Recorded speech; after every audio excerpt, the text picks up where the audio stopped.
Welcome back to yes group. My name is Aamir. Accounting series की नई class लेकर फिर से मैं एक बार आप लोगों का स्वागत करता हूं। तो अकाउंटिंग के अपनी पिछली क्लास में हमने देखे थे कुछ जनरल एंट्रीज पहले बनाई और बनाने के बाद हमने उनको लेजर्स में कन्वर्ट किया। पहले हमने थ्योरेटिकली लेजर्स क्रिएट किए और उसके बाद हम टैली पे उनके लेजर्स क्रिएट करने हमने देख लिए हैं। अब आज की क्लास क्या होगी, उसी क्लास का अगला पार्ट है। आज की इस क्लास में हम क्या करेंगे, आज की हम इस क्लास में हम वाउचर्स पहचानेंगे उन जनरल एंट्रीज के। यानी आज की क्लास बेस्ड होगी वाउचर्स पे, अकाउंटिंग वाउचर्स हम देखेंगे और साथ ही साथ पहचानने के बाद वो जो जनरल एंट्रीज हैं वो कौन कौन से वाउचर्स की हैं हम ये देखेंगे और फिर फाइनली हम उन्हें टैली में फीड करेंगे। तो चलिए स्टार्ट करते हैं। तो यहाँ पर कुछ स्क्रीन में आपको ये तो पुरानी एंट्रियां हैं जो हमने पिछली क्लास में ऑलरेडी बनाई थी, फिर हमने लेजर्स भी क्रिएट कर लिए थे। अब जैसा कि मैंने बताया आज की जो क्लास है वो अकाउंटिंग वाउचर्स पे बेस्ड है। तो चलिए अकाउंटिंग वाउचर्स स्टार्ट करते हैं। सबसे पहले अकाउंटिंग वाउचर्स की परिभाषा लिखी हुई डेफिनेशन आप इसको देख कर समझ सकते हैं। यहाँ पे लिखा हुआ है अकाउंटिंग वाउचर्स के माध्यम से हमें अकाउंटिंग में डिक्लेरेशन करना होता है ट्रांजैक्शन किस प्रकार का हुआ है। यानी कि अकाउंटिंग में क्या होता है, ट्रांजैक्शन का मतलब क्या होता है, जैसे हमने आपको पहली क्लास में बताया था, बिजनेस ट्रांजैक्शन का मतलब होता है व्यापार में कुछ भी ऐसा घटित हो, कुछ भी आए कुछ भी जाए, कहीं से भी पैसे का कोई इन्वेस्टमेंट हो, कुछ भी ऐसी एक्टिविटी हो जिसे हमें फीड करने की, जिसे हमें लिखने की जरूरत पड़ती है, उसे हम बिजनेस ट्रांजैक्शन कहते हैं। तो कुल मिलाकर ट्रांजैक्शन का मतलब आप लेन देन समझ सकते हैं।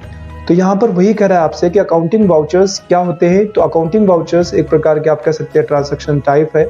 अकाउंटिंग वाउचर्स के माध्यम से हमें अकाउंटिंग में डिक्लेरेशन करना होता है ट्रांजैक्शन किस प्रकार का हुआ है। थोड़ा और समझने के लिए हम देखते हैं अकाउंट, या कह रहा है वाउचर्स काफ़ी प्रकार के होते हैं, निम्नलिखित प्रकार के होते हैं। तो देखते हैं कि करके कौन से प्रकार के होते हैं वाउचर्स। तो यहाँ पे वाउचर्स में सबसे पहला आ रहा है रिसिप्ट वाउचर। मैंने कहा रिसिप्ट वाउचर। अब इसकी परिभाषा क्या होगी, डेफिनेशन। तो लिखा हुआ फर्म में कैश या बैंक का आगमन की जो फीडिंग हम करते हैं वो रिसिप्ट वाउचर में करते हैं। आसान भाषा में कैश या बैंक के बढ़ने की एंट्री, अर्थात कैश या बैंक जब भी बाई में होते हैं तो उन्हें हम रिसिप्ट में फीड करते हैं। मतलब क्या हुआ इसका, मतलब ये हुआ कहीं से भी आपके फर्म के पास कैश आया है, या कैश के स्थान पर कई बार क्या होता है कि हम पेमेंट जो है वो रिसीव करते हैं जब, तो उसकी जगह पे हम कैश की जगह पे हम लेते हैं चेक या बैंक ट्रांजैक्शन लेते हैं। तो आपसे कह रहा है कि आपके फर्म में कहीं से भी पैसे का आगमन हुआ है, चाहे वो कैश के फॉर्म में हुआ हो चाहे वो बैंक के फॉर्म में हुआ हो, तो ऐसी एंट्रियां जिनमें पैसे का आगमन हो रहा है उनको हम लोग रिसिप्ट वाउचर के अंतर्गत डालते हैं। यहाँ पे एग्जांपल आपको दिखाई दे रहा है, लिखा हुआ है to building account 10 lakh by cash account 10 lakh. क्या हुआ है, इसमें बिल्डिंग हमने बेची है, चूंकि 2 में बिल्डिंग पड़ी हुई है तो 2 में बिल्डिंग पड़ी हुई है, बिल्डिंग हमने बेची है। बिल्डिंग कितने की बेची है, 10 लाख रुपए की, और उसके बदले हमें कैश यहाँ पे मिला है कितना, टोटल मिला के 10 लाख रुपए। यानी बिल्डिंग हमने 10 लाख रुपए की बेची है और उसके बदले हमें 10 लाख रुपए कैश मिला है। तो यहाँ पर अगर आप देखेंगे तो कैश 10 लाख रुपए आपका बाय में पड़ा हुआ है। तो जब भी कैश फर्म का बढ़ेगा, अब कैश बाय में क्यों पड़ा है इस पे तो ऑलरेडी मैं एंट्रियां बता चुका हूँ, आपको बहुत अच्छे से समझाया भी है, 2-3 क्लासेस भी हो गई हैं। जब भी आपका माल जाएगा तो माल, जब आप कोई चीज सामान बेचेंगे तो बेचने में क्या होगा, उसके बदले आपको कैश मिलेगा, और जब भी कैश मिलता है, कैश बढ़ता है हमारे पास, तो उसे प्लस करने पर हम क्या करते हैं, उसको हम डीआर कर देते हैं, डेबिट कर देते हैं। तो ये एंट्री होगी, तो ये किस में जाएगी, ये जाएगी आपके रिसिप्ट वाउचर के अंतर्गत। ऐसे ही अगला अगर हम देख लेते हैं तो अगला है पेमेंट। पहला क्या था, रिसिप्ट, यानी जब भी पैसा कहीं से भी रिसीव हो बैंक के फॉर्म में या कैश के फॉर्म में, उसे हम रिसिप्ट में डालेंगे। अगला है पेमेंट। यहाँ पे F5 शॉर्ट की है। फर्म में कैश या बैंक के कम होने को हम पेमेंट कहते हैं। इसमें कैश या बैंक 2 में रहता है। मतलब क्या हुआ, इसका मतलब है कैश या बैंक अगर फर्म से घट रहा है, कम हो रहा है, तो उसको हम लोग पेमेंट वाउचर में डालते हैं। मतलब क्या हुआ, अगर आपने फर्नीचर खरीदा तो जब आप फर्नीचर खरीदेंगे तो आपको कैश देना पड़ेगा, तो ये किस में जाएगी, ये पेमेंट में जाएगी। ठीक है, अगर आप कैश दे रहे हैं, कैश कम हो रहा है तो पेमेंट में जाएगी। कई बार क्या होता है हम कैश नहीं देते, उसकी जगह पे हम चेक काट के दे देते हैं, तो चेक क्या होगी, चेक भी आपकी, वो जो बैंक से पैसा कट जाएगा तो वो भी आपका जाएगा पेमेंट के अंतर्गत। तो वही कह रहा है जब भी फर्म का कैश या बैंक घटता है, कम होता है, उसे हम लोग पेमेंट वाउचर के अंतर्गत वो जनरल एंट्रीज डालते हैं। एक जनरल एंट्री यहाँ पे लिखी हुई है, इसको देख लीजिए, लिखा है by salary account 10,000 and to cash account 10,000। मतलब क्या हुआ, यहाँ पे बता रहा है आपको कि कैश के रूप में 10,000 रुपए सैलरी दी गई है। ठीक है, क्या हुआ है, सैलरी दी गई है कैश के रूप में कितनी, 10,000 रुपए। तो ध्यान रखिए, जब भी आप किसी को सैलरी पे करेंगे, तो जब आप सैलरी पे करेंगे तो क्या होगा, आपकी फर्म से कैश घट जाएगा। आप कैश ना दिया होता तो आपने चेक दिया होता तब भी बैंक घट जाता। तो कैश या बैंक कुछ भी घटता है फर्म से, तो उसे हम ऐसी एंट्रीज को हम लोग बनाते हैं पेमेंट वाउचर के अंतर्गत। तो दो हो गए, पेमेंट में पैसा जा रहा है, कैश जा रहा है, और रिसिप्ट में पैसा आ रहा है, बैंक आ रहा है या कैश आ रहा है, किसी न किसी तरीके से आ रहा है। चलिए अगला देख लेते हैं, अगला वाउचर्स कौन सा है। तो अगला वाउचर आपके सामने स्क्रीन पे दिखाई दे रहा है, कॉन्ट्रा, शॉर्ट की है F4। लिखा हुआ है, जब हम फर्म का पैसा बैंक में जमा करें या बैंक से निकालें, जब हम फर्म का पैसा बैंक में जमा करें या बैंक से निकालें या फिर एक बैंक से दूसरे बैंक में ट्रांसफर करें, तो ऐसी एंट्रीज को कॉन्ट्रा में डालते हैं। देखिए, पेमेंट का मतलब किसी को पैसा देना होता है, ठीक है, कैश या बैंक के रूप में पेमेंट करना होता है। रिसिप्ट का मतलब किसी से लेना होता है। लेकिन अगर हमारा ही पैसा है, हमारी कंपनी का ही पैसा है, हमारी फर्म का ही पैसा है, उसे हम फर्म के एक बैंक अकाउंट में डालेंगे, डिपॉजिट करेंगे, तो ध्यान रखिए वो पेमेंट नहीं होगा, क्योंकि किसी और के पास नहीं जा रहा है, वो क्या हो रहा है, कैश से कन्वर्ट होकर बैंक में चला जा रहा है। हमारा पैसा हम किसी को और ना दें, अपना ही पैसा हम किसी एक बैंक अकाउंट में डालें या एक बैंक अकाउंट से निकाल के दूसरे बैंक अकाउंट में डालें, तो कुल मिला के हमारे पास से कैश या बैंक नहीं घटेगा, वो बस कन्वर्जन हो रहा है, ऐसे क्या हो रहा है, ट्रांसफर हो रहा है, कैश को हमने बैंक में, बैंक को हमने बैंक में, या बैंक से हमने फिर से कैश में। जैसे कि बैंक से हम जब पैसा निकालते हैं तो ये सारे कॉन्ट्रा में आएंगी, जिसमें हमारा ही पैसा है, हम बैंक में डालें, बैंक से निकालें या एक बैंक से दूसरे बैंक में ट्रांसफर करें, तो वो सारी की सारी कॉन्ट्रा में जाती हैं। इनकी आमने सामने लिखी हुई है, जैसे आपके सामने देखने को मिल रहा होगा, पड़ा हुआ है 2 में SBI है कितना 10,000 रुपीज और बाई में कैश है कितना 10,000 रुपीज। मतलब क्या हुआ, इसका मतलब हुआ आपका कि 10,000 रुपए SBI बैंक से हमने निकाले हैं, ठीक है। जब 10,000 रुपए SBI बैंक से निकालेंगे तो कैश मिलेगा, बाई में कैश आएगा, 2 में SBI आ जाएगा। कुल मिला के SBI का जो एसेट्स था उसे हमने कैश फॉर्म में कन्वर्ट कर लिया, चेंज कर लिया। ध्यान रखिए, ये जो कैश बैंक है आपस में ही ट्रांसफर हो रहे हैं, कैश को हमने बैंक में, बैंक को हमने कैश में, या अपनी एक बैंक को दूसरे बैंक में ट्रांसफर कर रहे हैं, तो ये सारे के सारे कॉन्ट्रा के अंतर्गत आते हैं। चलिए ठीक है, 3 हो गए, रिसिप्ट हो गया, पेमेंट हो गया और कॉन्ट्रा हो गया। अब अगली देखते हैं, अगली है जर्नल। आपसे बता रहा है जिस ट्रांसैक्शन में कैश या बैंक का जिक्र ना आए, ठीक है, जिस भी ट्रांसैक्शन में कैश या बैंक की नाम ना आए या जिक्र ना आए, तो उसको हम जर्नल वाउचर में डालते हैं। एग्जाम्पल समझते हैं, यहाँ पे लिखा हुआ है to building account 10 lakh rupees. क्या लिखा हुआ है, बिल्डिंग हमने खरीदी है, कितने की है, 10 लाख रुपए की, और 2 में पड़ा हुआ है लैंड अकाउंट कितने का है, 10 लाख रुपए का। 10 लाख की बिल्डिंग हमने खरीदी और उसके बदले 10 लाख की जमीन दे दी। क्या किया, 10 लाख की बिल्डिंग खरीदी और 10 लाख की जमीन दे दी, तो ना हमने कैश लिया और ना ही कैश दिया, ना ही बैंक लिया ना ही बैंक दिया। इसमें क्या हुआ, एक सामान लिया और उसके बदले दूसरा सामान दे दिया। तो क्या होता है, जब भी कैश या बैंक की एंट्री नहीं आती है, जिसमें कैश या बैंक का जिक्र नहीं होता है, तो ऐसे वाउचर्स को हम लोग, यानी ऐसी एंट्रीज को हम लोग किस में डालते हैं, ऐसी एंट्रीज को हम जनरल वाउचर्स में डालते हैं। ध्यान रखिए, कैश या बैंक का जिक्र नहीं आएगा तो जनरल वाउचर में हो जाएगा। अगला देखेंगे है परचेज। तो कहता है गुड्स की परचेज की एंट्री हमेशा हम परचेज में करते हैं, ठीक है। फर्म का एक मेन प्रोडक्ट होगा, उसे हम गुड्स कहेंगे, जिसका नियमित रूप से परचेज और सेल करेंगे। तो जब भी गुड्स की परचेज होगी तो उसको हम परचेज वाउचर में डालेंगे, और सेल होगी तो हम उसे सेल वाउचर में डालेंगे, ठीक है। गुड्स की परचेज अगर मैं कहता हूं मैं बिल्डिंग खरीदी 10 लाख रुपए की, तो ध्यान रखिए वहां पे बिल्डिंग आपका गुड्स नहीं है, तो उसको आप डालेंगे। अगर आपने बिल्डिंग खरीदी और उसके बदले पेमेंट कर दिया है तो आप पेमेंट में डालेंगे। बिल्डिंग बेची आपने, उस पेमेंट आपने ले लिया है तो आप उसे रिसिप्ट में डालेंगे। बिल्डिंग बेची आपने और पेमेंट नहीं लिया है, उधार किया है, तो उसे आप जनरल में डालेंगे, क्योंकि बनेगा आपका बिल्डिंग बेची तो टू बी बिल्डिंग, और बाय में आप पार्टी का नाम डालेंगे। लेकिन अगर कोई गुड्स की एंट्री आती है, गुड्स का मतलब क्या हुआ, हमारी फर्म का मेन प्रोडक्ट। ध्यान रखिए, जब भी आप मेन प्रोडक्ट खरीदें या बेचें, उसकी एंट्री परचेज और सेल के अंतर्गत आती है। जैसे यहाँ पे एक अगली एंट्री लिखी हुई है, लिखा है by purchase account 1000 and to Raman account 1000। क्या हुआ, इसमें रमन से हमने माल गुड्स परचेज किया है, वो भी उधार, ठीक है। अगर उधार नहीं भी होगा, नगद भी होगा, तो भी उसकी एंट्री हम परचेज में ही करेंगे।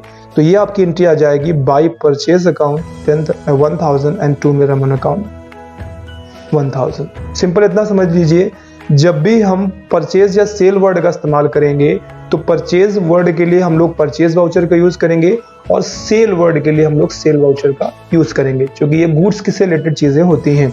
तो ये हो गई आपकी अगला वाउचर, जिसमें हमने कहा ये वाउचर था आपका गुड्स का।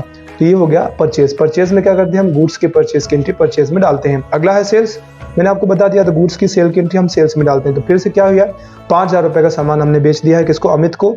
तो यहाँ पर एंट्री बन गई to sales account 5000 rupees, by में अमित अकाउंट 5000 अगर पेमेंट किया होता तो बाय में अमित के स्थान पर कैश या बैंक आ जाता। कैश बैंक आ भी जाता तब भी वो पेमेंट रिसिप्ट नहीं होते हैं। क्यों? क्योंकि गुड्स की एंट्री है तो गुड्स में आपको परचेज या सेल वर्ड का ही यूज करना है। तो ये टोटल मिला के आपके पास 2 2 4 ये है, 2 हमने पहले पढ़ लिए। कुल मिला के आपके 6 मेन वाउचर्स हैं जिनका इस्तेमाल करेंगे। वाउचर्स और भी आएंगे आगे चल के, जैसे कि डेबिट नोट का इस्तेमाल करते हैं, क्रेडिट नोट का इस्तेमाल करते हैं, इन्वेंट्री में भी वाउचर्स होते हैं, वो फिर हम स्टेप बाय स्टेप देखते चले जाएंगे। तो फिलहाल ये जो मेन वाउचर्स थे अभी हम देखते हैं, इनके हिसाब से वो जो 10 जनरल एंट्रीज हमने बनाई थी वो 10 जनरल एंट्रीज के वाउचर्स क्या होंगे। तो देखिए यहाँ पे मैंने मेंशन कर भी दिया है लगभग एक एक करके मैं आपको दिखाता जाता हूँ तो समझते जाएंगे आप। जैसे सबसे पहली एंट्री जो थी एक बार मैं आपके सामने दिखा देता हूँ, मेंशन कर देता हूँ। सबसे पहली एंट्री थी जिसमें क्या था, कंप्यूटर हमने परचेज किया था और परचेज करते समय हमने क्या किया था, हमने कैश का पेमेंट किया था। 2 में कैश आ गया था तो इसकी एंट्री किस में जाएगी, पेमेंट में जाएगी। क्यों? क्योंकि हमने कंप्यूटर परचेज किया और पैसा दे दिया। अगली एंट्री क्या थी, अगली एंट्री आप देखेंगे तो यहाँ पे फर्नीचर बेचा गया था 30,000 रुपए का और उसके बदले कैश वसूल लिया। ठीक है, कैश ले लिया आपने। जब आपने कैश ले लिया तो कैश इस बार आपके पास बढ़ा है तो ये किस में जाएगी, ये रिसिप्ट में जाएगी। एसेट्स को बेचने से कहीं से भी आपके पास कैश बढ़ता है, कैश आता है, गुड्स को छोड़ करके कहीं से भी कैश आता है तो उसे हम क्या करेंगे, कैश या बैंक आपके पास आता है तो उसे हम रिसिप्ट में डालेंगे। ठीक है, अगली एंट्री देखेंगे हम तो अगली एंट्री में बता रहा है आपसे कंप्यूटर और फर्नीचर, यहाँ पे दोनों ही ट्रांजैक्शन हुए हैं। फाइनली जब लास्ट में आप देखेंगे तो 2 में कैश पड़ा हुआ है, ये लास्ट में, यानी आप देखेंगे तो यहाँ पे फर्नीचर, कंप्यूटर हमने खरीदा था और फर्नीचर हमने बेचा था। कंप्यूटर 50 का था, उसके बदले हमने क्या किया, 30 का तो फर्नीचर दे दिया और फिर भी 20,000 रुपये हमें कैश देना पड़ा। तो अब इसका जब पूरा फाइनल ओवरऑल जब हम इसका एंट्री फीडिंग करेंगे तो ये पेमेंट में जाएगा। क्यों? क्योंकि 20,000 रुपये कैश हमारे पास से जा रहा है। क्लियर है? अगली एंट्री में अगर आप देखेंगे तो यहाँ पे अगली एंट्री में क्या हुआ है, आप देख सकते हैं यहाँ पे लिखा हुआ है बाय में सैलरी, बाय में इलेक्ट्रिसिटी बिल, 2 में कैश।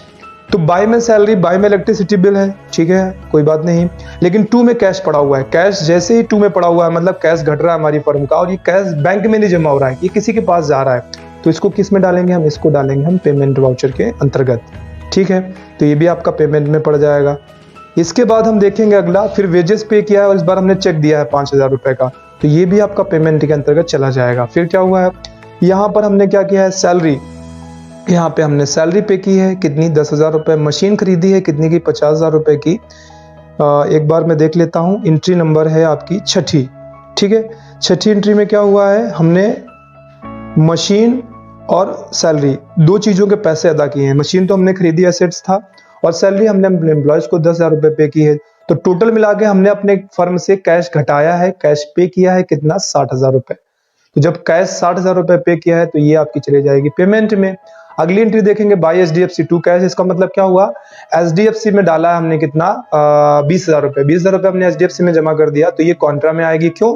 क्योंकि अपना ही पैसा था, हमने किसी को दिया थोड़ी ना, हमने अपना ही पैसा अपने बैंक अकाउंट में डाल दिया है तो ये कॉन्ट्रा में आएगी।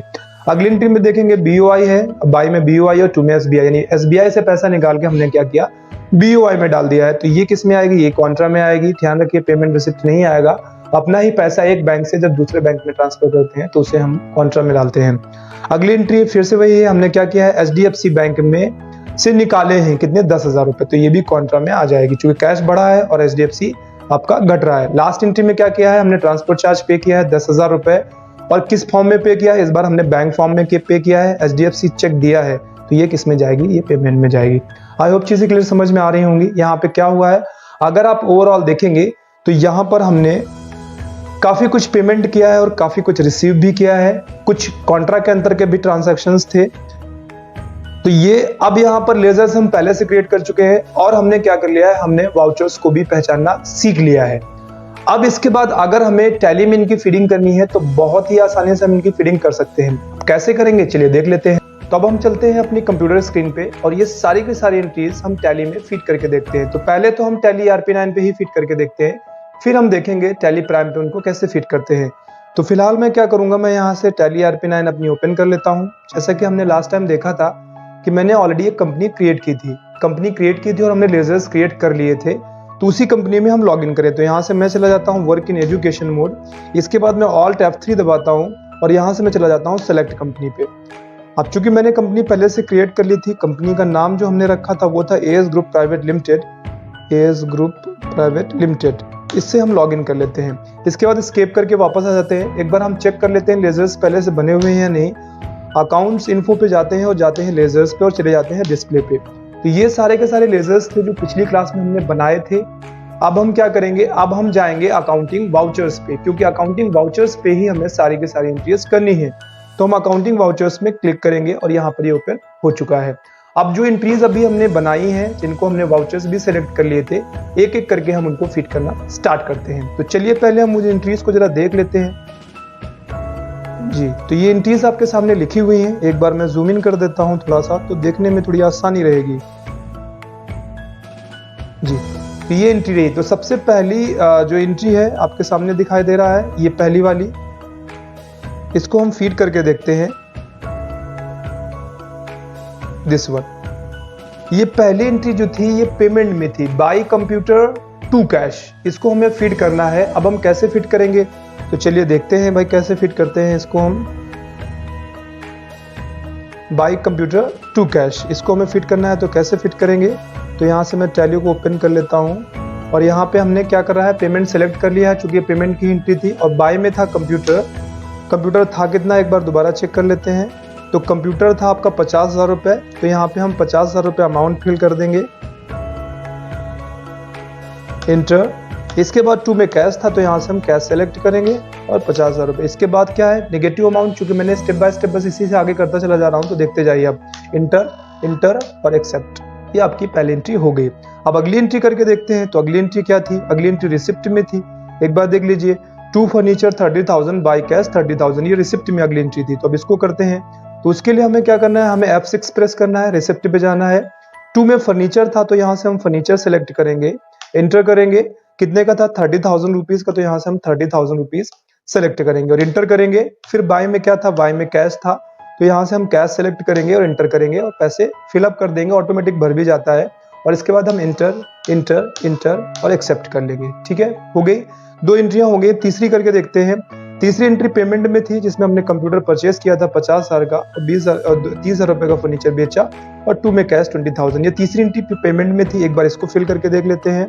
तो हमें क्या करना है, पेमेंट पे जाना है। तो फिर से हम F5 प्रेस करेंगे और F5 प्रेस करने के बाद आपको बाय में कंप्यूटर डालना है। कितने का है, 50,000 रुपए का, तो 50,000 रुपए आप यहाँ से फिल कर देंगे, इंटर करेंगे। टू में पहले फर्नीचर था, तो हम यहाँ से फर्नीचर सेलेक्ट करेंगे और फर्नीचर था आपका 30,000 रुपए का, तो पहले आपको 30,000 रुपए डाल देने हैं, इंटर करना है। टू में फिर कैश था कितना, 20,000। बस एंट्री कंप्लीट हो गई आपकी। आपको इंटर, इंटर, इंटर और एक्सेप्ट कर देना है। ठीक है, ये हो गई। अगली एंट्री एक बार देख लेते हैं। अगली एंट्री में क्या है, तो यहाँ पे बाय में सैलरी, बाय में इलेक्ट्रिसिटी बिल, दोनों मिलाकर हमने 40,000 रुपए कैश पेमेंट किया था, तो ये पेमेंट में थी अगली एंट्री। करते हैं फिर से पेमेंट, तो पेमेंट है सिलेक्टेड। बाय में सैलरी आ जाएगा आपका। सैलरी कितनी थी, कुल मिलाकर सैलरी थी आपकी 30,000 रुपए। तो यहाँ से हम 30,000 रुपीज फिलअप करेंगे, 30,000 रुपीज हो गया। इसके बाद हम क्या करेंगे, फिर से बाई, ध्यान रखिए जहाँ पे टू पे है बी दबाइए, फिर से बाय कर दीजिए। और अब आपको क्या भरना है, इलेक्ट्रिसिटी बिल फिलअप करना है। तो इलेक्ट्रिसिटी बिल कितना, 10,000। तो ये 10,000 रुपीज हो गया आपका इलेक्ट्रिसिटी बिल। और इसके बाद आपको इंटर, टू में आपको कैश डाल देना है। तो बस कैश सेलेक्ट करेंगे और वो 40,000 रुपीज हो जाएगा। Enter, enter, enter, accept. ठीक है, ये एंट्री हो गई आपकी 4। पांचवी एंट्री करते हैं, बाय में वेजेस, टू में SBI, पेमेंट ये भी है आपका। फिर से पेमेंट पे चले जाते हैं और यहाँ से हम क्या करते हैं, बाय में वेजेस कितना है जरा एक बार चेक कर लेते हैं। तो वेजेस था आपका 5,000 रुपए, तो हम 5,000 रुपए यहाँ पे फिलअप करेंगे, इंटर। टू में क्या था, SBI, चूंकि इस बार जो पेमेंट है वो SBI के थ्रू हो रहा है, तो SBI किया और 5,000 रुपए, enter, enter, enter, enter, accept. ठीक है, अगली एंट्री कौन सी थी, अगली है छठी, जिसमें सैलरी पे की है 10,000 और बाय में मशीन है आपका 50,000, टोटल मिला के कैश गया है 60,000 रुपए। छठी, तो ये करते हैं, बाय में सैलरी, एस दबाया, सैलरी आ गई 10,000 रुपए। फिर यहाँ पे टू भी जहाँ है बी दबाइए और बाय कर दीजिए। फिर सैलरी, सॉरी सैलरी नहीं है, शिफ्ट टैब दबा के वापस जाएंगे। और इसके बाद मशीन थी, तो यहाँ से हमें मशीन क्रिएट करना है। आई गेस मशीन हमने क्रिएट नहीं किया था। अगर नहीं किया है तो यहीं से हम चाहें तो शॉर्टकट कीज का इसको यूज कर सकते हैं। ऑल्ट और सी दबाना है आपको और आपको यहाँ से मशीन नाम का एक लेजर क्रिएट कर लेना है, जो कि शायद पिछली बार छूट गया है। मशीन क्या होता है, फिक्स एसेट्स होता है, इंटर इंटर इंटर और इंटर करके आप इसे एक्सेप्ट कर लेंगे। ठीक है, तो यहाँ पे मशीन पड़ गया है आपका। अब मशीन के पैसे डाल दीजिए, 50,000 की मशीन थी, ये 50,000 रुपये हो गए आपके। अब 2 में क्या है, कैश कितना टोटल मिला के 60,000 रुपये, तो पेमेंट में एंट्री चली जाएगी, इंटर इंटर एक्सेप्ट। ठीक है, अच्छा है। अगली एंट्री देखते हैं। अगली 7वीं है, 2 में HDFC और बाई में HDFC, 2 में कैश, और ये कॉन्ट्रा में जा रही है। चलिए चलते हैं। तो कॉन्ट्रा सेलेक्ट करने के लिए हमें क्या करना है, F4 प्रेस करना है। ठीक है, हमें करना क्या है, हमें HDFC बैंक से 20,000 रुपये डालने हैं HDFC बैंक में। तो यहाँ पर आपका आ जाएगा 2 में कैश, क्योंकि जब आप डालेंगे तो 20,000 रुपीज़ कैश यहाँ से फिलअप कर देंगे, और बाई में आ जाएगा आपका HDFC, inter enter enter enter inter.